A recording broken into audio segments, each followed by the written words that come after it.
Es así que cuando irrumpe la revolución del 43, tenemos a un coronel llamado Juan Domingo Perón, quien le dieron el departamento de trabajo, que se encargó de llevarlo a secretaría, luego ascendió como ministro de guerra, luego vicepresidente de la nación, y se encargó de empezar a una de las grandes reformas estructurales que se hizo en nuestro país, por prácticamente lo que hizo el peronismo previo al 46 y sobre todo después del 46, fue una gran revolución distributiva. Es decir, el peronismo no se planteó discutir la estructura del sistema capitalista como sí lo hizo el comunismo soviético, sino que siguiendo estas doctrinas que mencioné al principio, plantear una conciliación entre el capital y el trabajo. ¿Qué era lo que decía Perón? Y que esto lo definió mejor en el exilio en películas como Revolución Justicialista o Actualización Política Doctrinaria. Actualización Política Doctrinaria.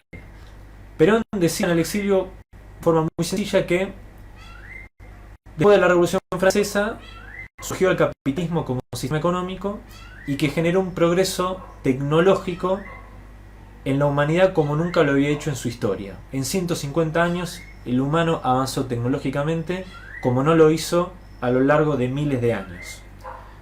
Pero planteaba, bueno, esto se logró, este avance tecnológico, pero a costa de una fuerte explotación de la clase obrera y de los pueblos. La alternativa a ese capitalismo era el comunismo soviético, que planteaba, por el contrario, la explotación no del hombre por el hombre, como lo hace el capitalismo, sino del hombre por el Estado. Entonces lo que plantea el justicialismo es un sistema capitalista que genera un progreso técnico y tecnológico sostenido en el tiempo, pero no a costa de un exceso de explotación obrera, sino donde de forma armónica se genere una distribución de la riqueza, y por eso lo que hablábamos al principio, un capitalismo que tenga función social. Sintetizado en una famosa frase de Perón, tenemos que lograr el 50-50, el 50-50, en torno a lo que sería la distribución de la riqueza entre el capital y el trabajo. El capitalismo y el capital hay que humanizarlo, planteaba Perón.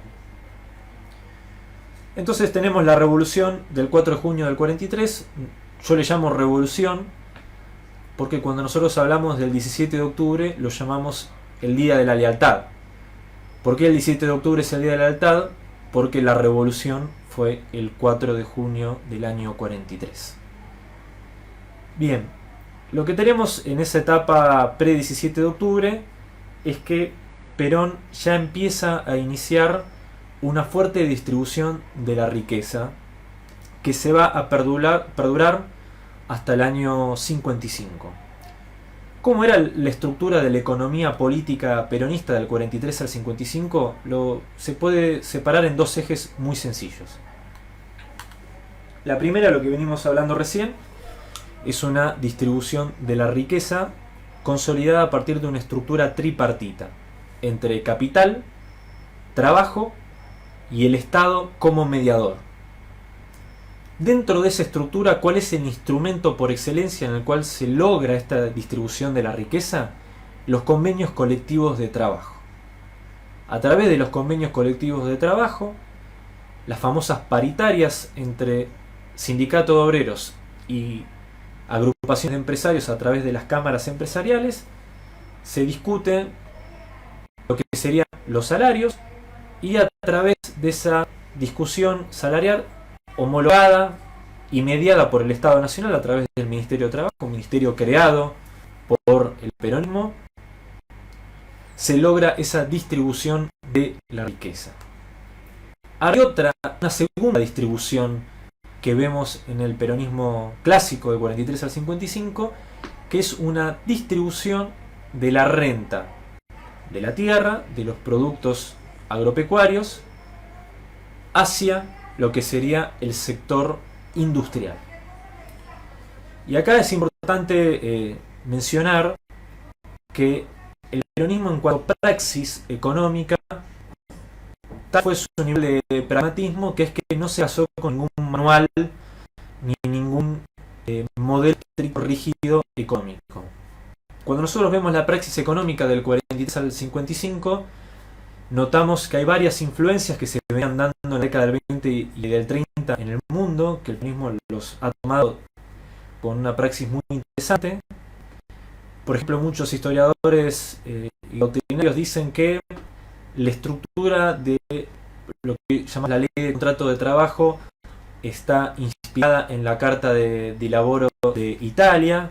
El modelo de sindicato único está inspirado en España. Los planes quinquenales que se aplicaron durante el peronismo, es decir, la planificación económica desde el Estado, tienen su inspiración en la Unión Soviética, que fue el primer país en aplicar estos planes quinquenales a fines de la década del 20, principios de la década del 30.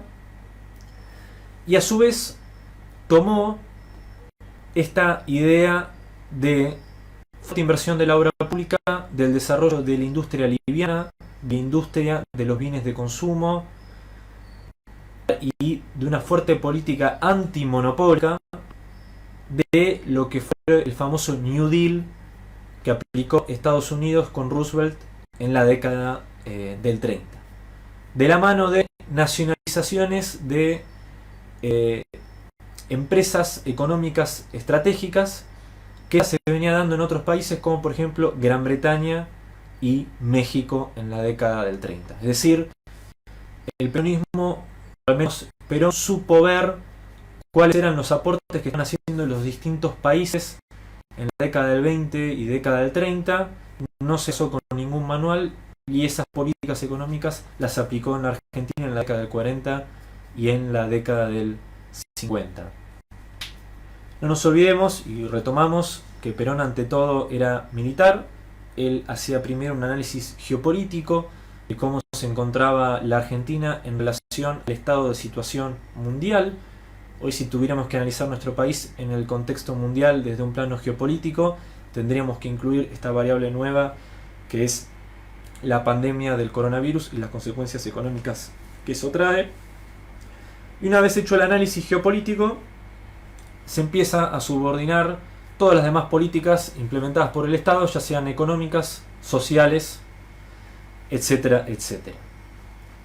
Bien, cuando el peronismo triunfa las elecciones en el año 46, empieza a aplicar con mucha fuerza esta doble estructura redistribucionista que les acabo de mencionar.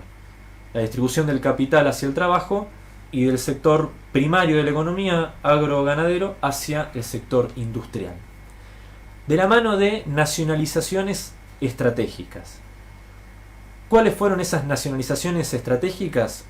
Una de las primeras medidas que toma el peronismo fue la nacionalización del Banco Central y toda la estructura bancaria financiera de la Argentina. Con un sistema muy original que solamente se aplicó hasta el año 55, nunca más se aplicó a nuestra historia, que es que todo el circulante de pesos y de depósitos que se hacían en el sistema bancario financiero tenían como garantía el Banco Central, la absoluta totalidad. ¿Por qué digo esto? Porque como consecuencia de la crisis del 2001 y con lo que fue la especificación asimétrica, se discutió si los depósitos en nuestro país tienen que tener garantía o no. Se tomó una resolución que es que el Banco Central responde en garantía a los depositantes hasta, por ejemplo, un plazo fijo de 450.000 pesos. Tengo entendido que ese es el límite actual, nace en el año 2001. Bueno, durante el peronismo del 46 al 55, del 43 al 55, el Banco Central era el garante absoluto de todo el sistema bancario y financiero de nuestro país. Primera nacionalización. Segunda nacionalización es que el peronismo nacionaliza el comercio exterior a través del IAPI, que era el Instituto Argentino para el Intercambio, que constaba en que el Estado, por un lado, centralizaba todas las exportaciones que hacía nuestro país. Es decir, yo soy un productor agropecuario, produzco tantas toneladas de soja, yo primero se la vendo al Estado y el Estado es el que se encarga de revenderlo al exterior, supongamos a la Unión Europea.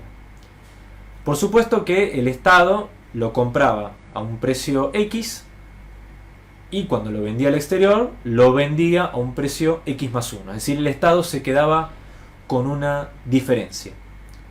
Lo mismo pasaba con las importaciones. ¿Qué hizo el Estado Nacional con esa diferencia de compra y de venta? El Estado comprarle a los productores agropecuarios su producción y luego revenderla al exterior. Con esa diferencia hacía que ingresaran al Banco Central las famosas divisas, los famosos dólares, libras, esterlinas que se generaban del comercio exterior. Con ese aumento de las reservas de nuestras exportaciones, el Estado pudo aumentar la famosa oferta monetaria, es decir, línea de créditos a muy baja tasa de interés, separado en tres grandes bancos. El Banco Nación, que se encargaba de todos los créditos relacionados a la producción agropecuaria y de servicios. El banco, lo que llamaríamos el Banco Industrial, que se encargaba de hacer todos los créditos destinados a la industria. Y el famoso Banco Hipotecario, privatizado en la década del 90, que se encargaba de hacer todos los créditos dedicados a la vivienda. Y ahí es donde se generaba esa famosa doble distribución del campo a la ciudad. Todas las exportaciones que se hacían del campo a, supongamos, Gran Bretaña, ingresaban divisas del exterior, y el Banco Central y los bancos públicos tenían y daban créditos muy baratos para aumentar nuestra industria nacional y que los empresarios tomaran créditos a bajo tasa de interés y que empezaran a importar bienes de capital, maquinarias de afuera para desarrollar la industria. Del 46 al 52 hubo un fuerte impulso industrialista. Y uno se pregunta, bueno, ¿por qué? Porque es la industria generalmente la que es más intensiva en mano de obra, es decir, en trabajo humano. Y es la industria la que se encarga de emplear la mayor cantidad de seres humanos. Mientras que por el contrario, y a medida que van avanzando las innovaciones técnicas en el sector del campo, es menor la cantidad de trabajadores que se emplean. Entonces el desarrollo industrial tenía por objetivo, entre otros, emplear a la mayor cantidad de obreros posibles y terminar de alguna manera con la desocupación y el desempleo en el país, de la mano de salarios dignos que permitieran al obrero industrial sindicalizado acceso a créditos baratos para la vivienda, para que se puedan comprar su primer automóvil, de la mano de una fuerte obra pública que acompañaba esos procesos de vivienda y de urbanización, de la mano de creación de hospitales, de escuelas, remodelación de clubes de barrio, etcétera, etcétera. Bien. Ahora bien, ¿cuáles eran las complicaciones que tenía este primigenio modelo peronista del 43 al 52 o hasta el año 49? Que es que demandaba la importación de bienes de capital.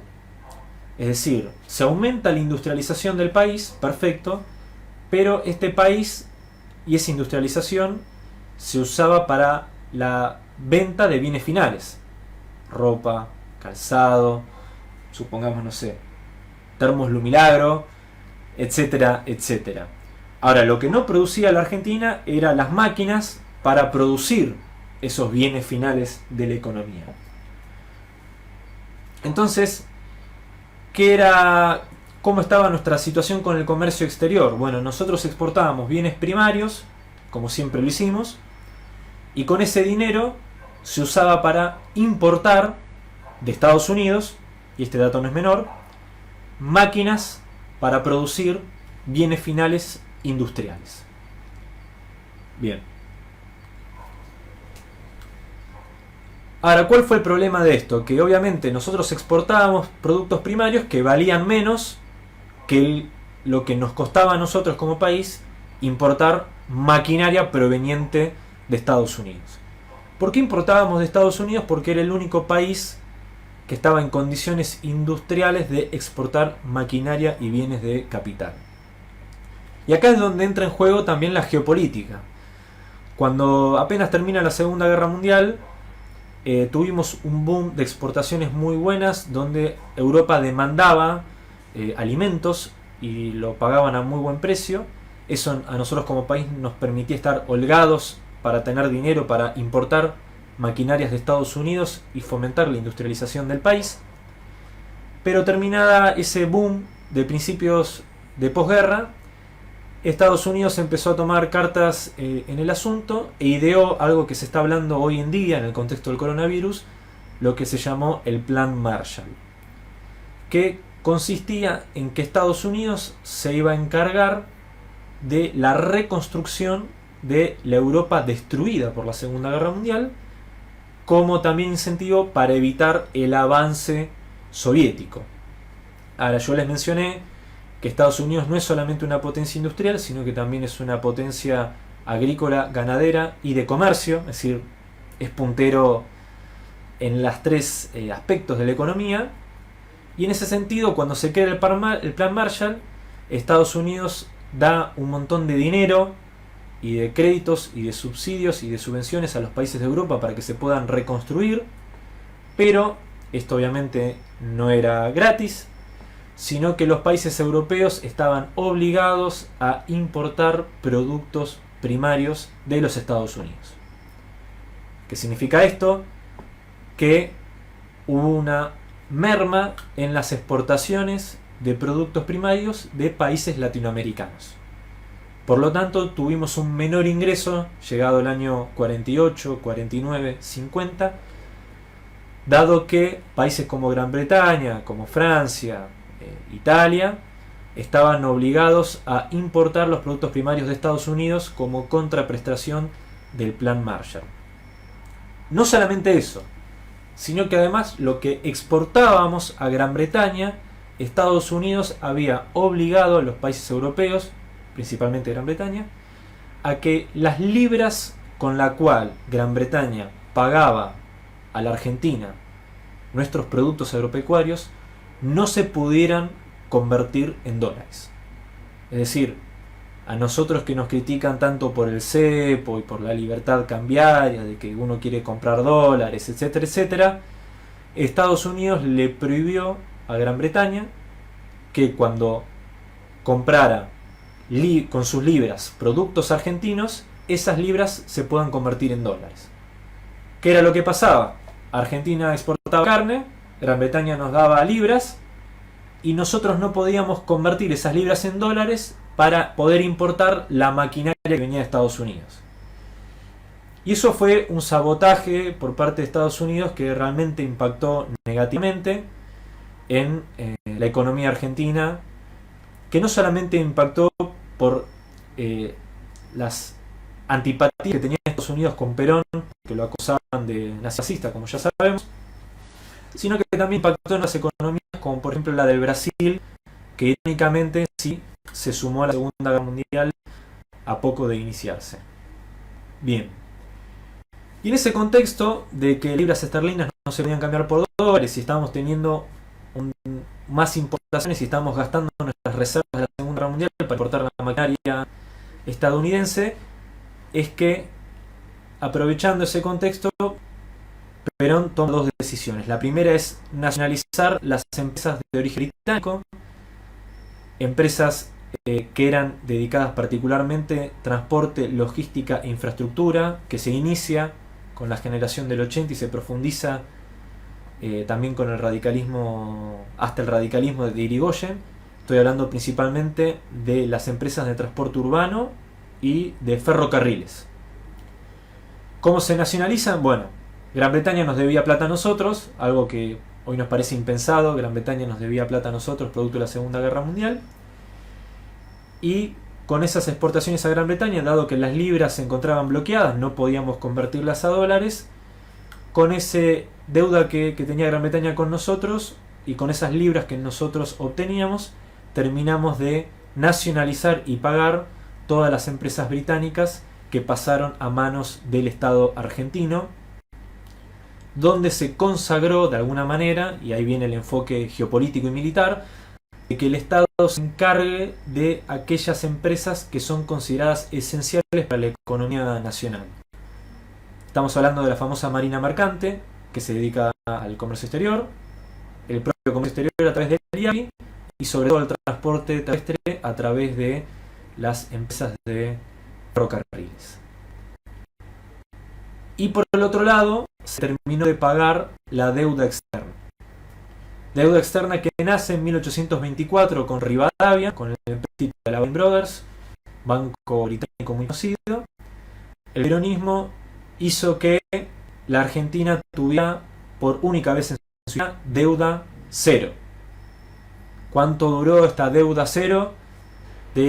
A grandes rasgos, entre el 47 y el 55.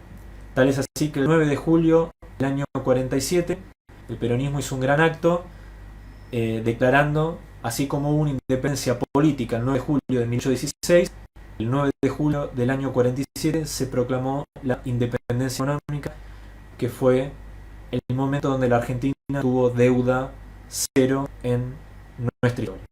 Imagínense, en 200 años de historia, de esos 200 años de historia, tuvimos deuda externa entre 1810 y 1824, entre, a grandes rasgos, 1947 1955. El resto de la historia argentina padecimos lamentablemente deuda externa. Tal fue este hincapié en la soberanía nacional desde el plano económico que como consecuencia de la Segunda Guerra Mundial se crean dos organismos internacionales muy conocidos que hoy los conocemos más que nunca, que fueron el Fondo Monetario Internacional y el Banco Mundial.